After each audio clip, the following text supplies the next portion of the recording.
A special mazel tov to the Urbach and to the Tzechman families on this wonderful occasion. We hope that there should be more simchas for you. I think I was the rabbi when Robin became bat mitzvah, so it's nice to be back here on this occasion as well.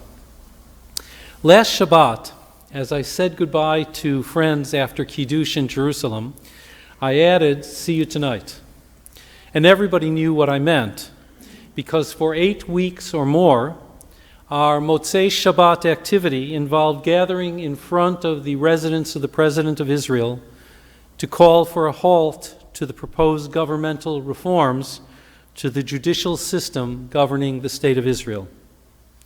And many of us, as we gathered, actually would say to one another the words that we will say during the Seder, "V'higarta levincha bayom hahu le'mor ba'avur zeh asa Adonai li b'tzeiti mimitzrayim." You shall tell your child on that day, "For this purpose the Eternal took me out of Egypt." That is, we had a sense that we were standing there not only for ourselves, but also for future generations. There's a photograph I have here. If I can find it, it says, a little kid blowing a whistle saying democracy or demokratia. And another says, "Hivtachti lehorai," I promised my parents, lishmor ala medina, to guard this state. So we and others articulated an awareness that we were standing at a historical moment in the cold and often in the rain for our children, our grandchildren, and the future of Israel. Why? What brought thousands together in cities around Israel, over 10,000 weekly in Jerusalem, and hundreds of thousands in Tel Aviv? This wasn't organized by a political party.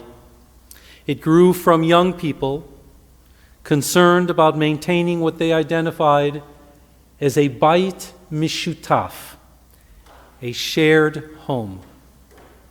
Pesach is also about a bait mishutaf, a shared home. We gather, and sometimes there are people sitting around the table at Seder that we really don't like. Sometimes that we don't agree with.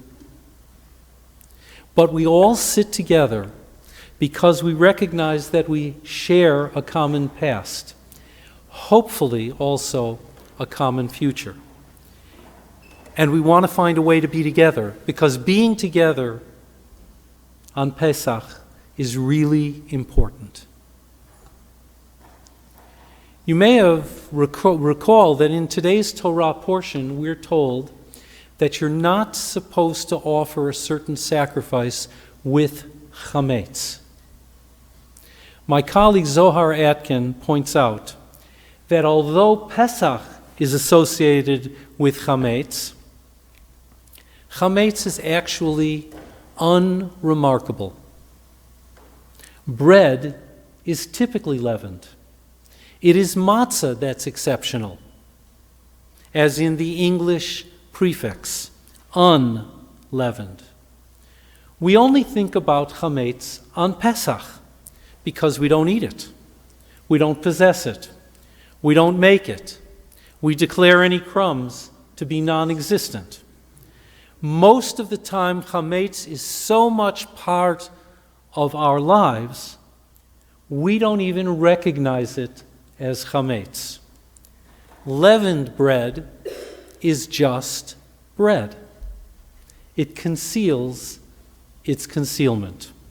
It is average everydayness. Think of the judiciary issue in Israel like chametz. Most people take the legal system for granted. Most are not attentive to judicial issues. It wasn't a major issue in any of the last campaigns, and there were 5 over the last number of years. It was one line in the coalition agreement. But then the proponents of what they termed judicial reform declared that they were moving ahead immediately and forcefully with sweeping changes to the structure of Israeli governance. And suddenly, everyone was talking not about chametz, but about judicial philosophy, about the structure of government, the balance of power. Just as chametz is unremarkable until Pesach, this issue was unexpected. And the gatherings brought together an unusual group: old women in wheelchairs carrying and helped to be carrying protest signs, people in walkers, parents with children on their shoulders, students and vatikim. The chants, busha, this is a shame, and demokratia, democracy, were constant. The drum beats and the horns and the whistles were insistent. They repeated every week. And some of the songs also repeated. One was built on a children's rhyme. Some of you will know the original. La'aretz sheli shalosh reshuyot. My hat has 3 corners. If it didn't have 3 corners, it wouldn't be my hat. If this land didn't have 3 democratic areas, 3 authorities, it wouldn't be my country. Others were deeply nostalgic, such as Ehud Manor's song, Ein li eretz acheret. I have no other country, even if my land is aflame. Just a word in Hebrew pierces my veins and my soul. Here is my home. I shall not stay silent. I will sing in her ears until she opens her eyes. But unlike the songs and unlike the chants, the speakers differed every week. There were professors of law and political science, deans and rectors of universities, even former attorneys general and members of the judiciary. Somebody I occasionally daven with is a former member of the Supreme Court of Israel, and when he got up to speak as a religious Jew and as someone who had been a secretary to the cabinet, the attorney general, and later then a member of the Supreme Court, people listened carefully.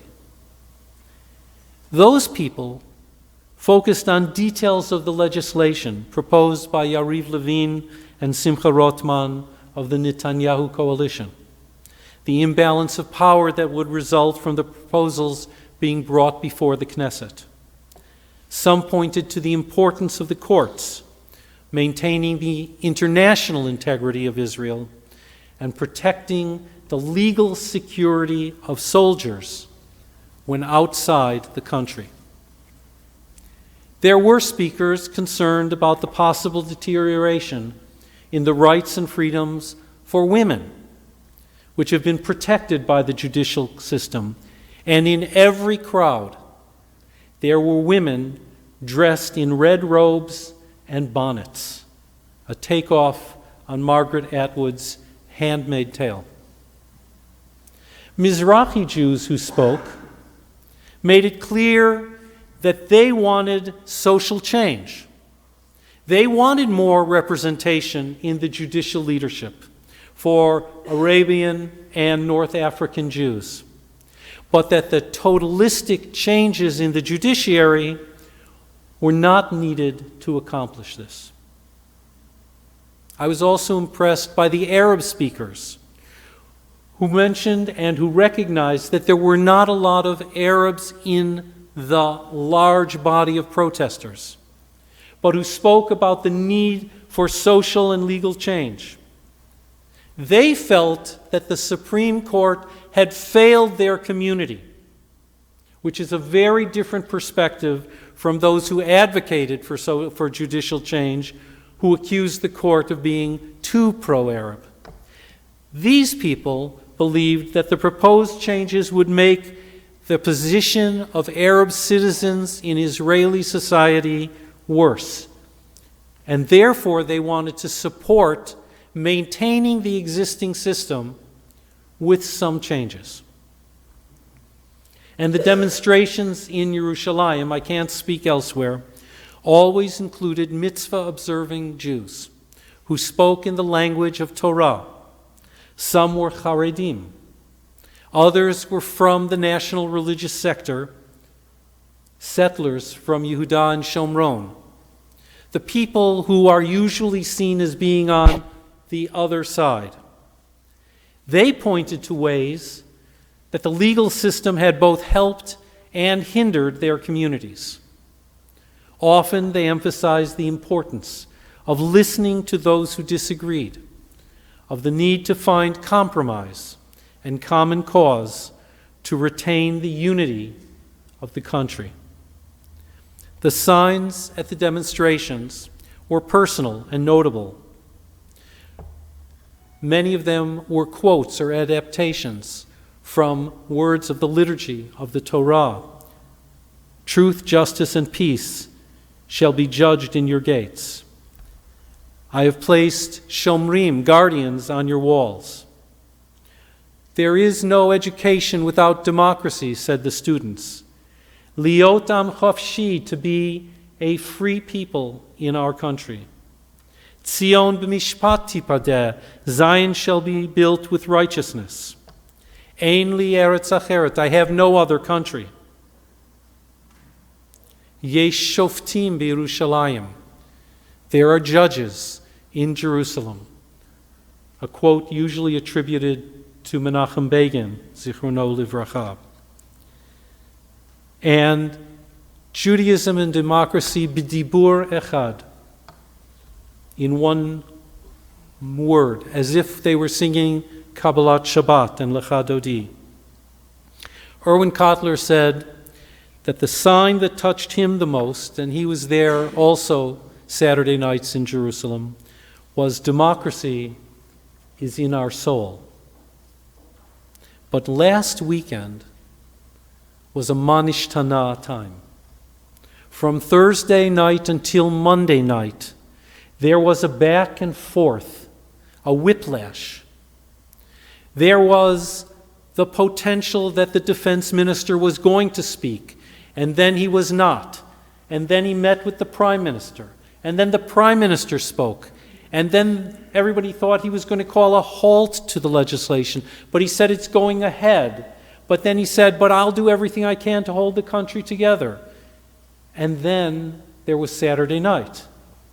And the defense minister went on television to say, I'm calling for a halt to this because I'm deeply concerned about what this is doing to the military, to the security forces, to the security of the state of Israel.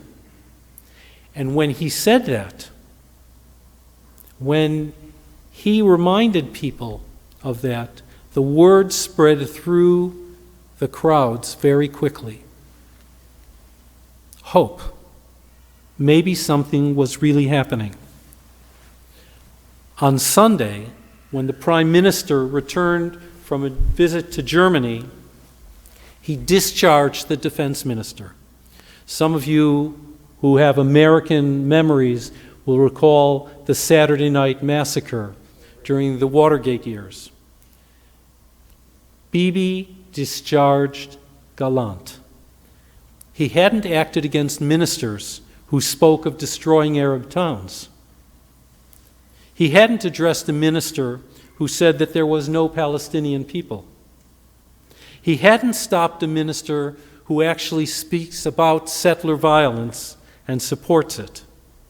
But he fired the defense minister for saying he was deeply concerned about the security of the state of Israel. People were already a little on edge about the beginning of Ramadan. Would there be potential violence? By the way, thousands came to the Temple Mount, to the Haram al-Sharif on Friday at the beginning of Ramadan, and it was peaceful. Many are concerned about the nuclear developments in Iran and whether Israel is going to have to do something and whether the United States would support it. And people are painfully aware of the potential loss of American, Canadian, and European support. And so on their own, hundreds of thousands of people poured into the streets on Sunday night. And that street action continued on Monday. The Business Council and the National Labor Union, for the first time since the British Mandate, called together for a national strike. Universities announced closures. Josette and I thought we were going to fly out on Monday. We were at the airport, and I got a text from my son saying, "Check the news. You're not going so fast. Maybe Pesach will be here in Jerusalem for you." All the flights were delayed because of the strike. But eventually, our flight was one of 3 that departed Ben Gurion that day. And later that day, the Prime Minister, again this back and forth, called for a halt to the legislation and agreed to have representatives of the various political parties enter into negotiation, mediated by the President of the State of Israel. Oscar knows, because we were together on Purim, I said, eventually they're going to come to the table with the President. It's a shame they don't do it sooner rather than later. But remember, the judiciary is kind of like chametz. You don't think about it until you do. Long ago, Yeshayahu, the prophet, also linked chametz and justice. Listen carefully to the Hebrew and then the English. It comes from the first chapter. Limdu hetev, learn to do good. Dirshu mishpat, devote yourself to justice. Ashru chamotz, relieve the oppressed, the chamotz. Shiftu yatom, uphold the rights of the orphan. Rivu almanah, defend the cause of the widow. But the conflict exposed clearly the fault lines of Israeli society. And many of you have heard me say for many years that this conflict, this culture kampf, is going on in Israel. It's just now more accentuated. Dalia Schindlin, whose father taught Arabic and Hebrew poetry at JTS, wrote, "The protest movement views the independent judiciary as the citizen's best defender of individual rights, equality, civic, and even progressive values. These democracy crusaders are secular or mildly religious. They voted for left, center, and center-right parties. Many even supported peace with the Palestinians in some form. Supporters of the government's plan believe that the court interferes with popular votes and conservative social values. By upholding the rights of LGBTQ, of women, of Arab citizens of Israel, or constraining Israeli settlement, or requiring military service or basic educational standards for the Haredi community." So you can begin to hear these political differences. But Aaron Heller, whose grandfather was a lifelong member of our shul, Mickey Heller, he wrote, "The political wedge issues in Israel are no longer questions about Palestinian statehood, but now the independence of the court, good governance, and plain decency. The political map is now defined mostly along identity lines. with the ultra-Orthodox, nationalist settlers, and working-class Mizrahi voters on one side, call it the Red Israel, and the wealthier, more Ashkenazi, educated class of the big cities on the other, call it Blue Israel.